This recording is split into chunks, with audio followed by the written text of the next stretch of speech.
Ladies and gentlemen, in December 1991, I was attending the NATO North Atlantic Cooperation Council meeting in Brussels.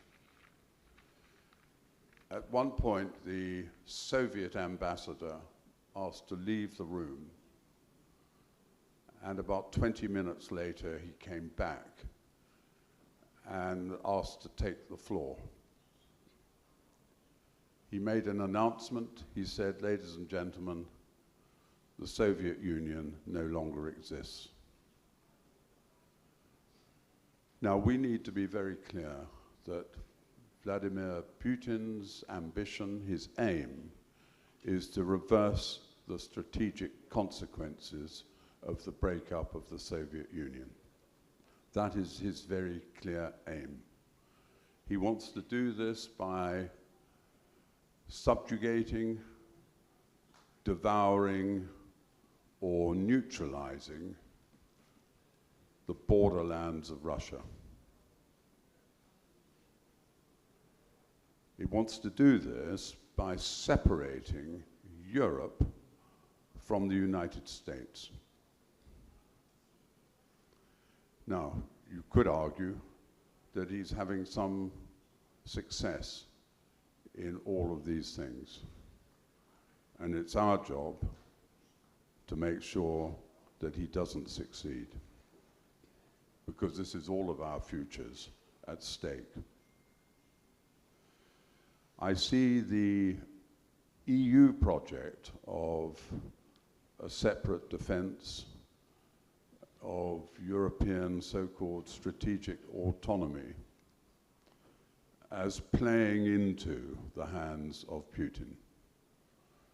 Ladies and gentlemen, what we need to do is revitalize and strengthen NATO. Now, I know that some of you might say, "Oh, but the Americans are no longer interested in NATO. What happens if the Americans leave us?" Well, I can tell you something. If we say to the Americans, "We don't really need you," if we say to the Americans, "Oh no, we're just going to pursue our own separate project and do our own thing," then quite naturally, many Americans will say, "Well, all right, let's leave them to their own devices." Ladies and gentlemen, both the United States and the European countries need to learn the lessons of history. And over the last 100 years, what happens when the United States is involved too little or too late in the European conflicts. The whole strength of our NATO alliance has been our ability to stand together to deter. So I think the title of this particular discussion is a false dichotomy. It is not conflict or diplomacy. It is peace and freedom through deterrence.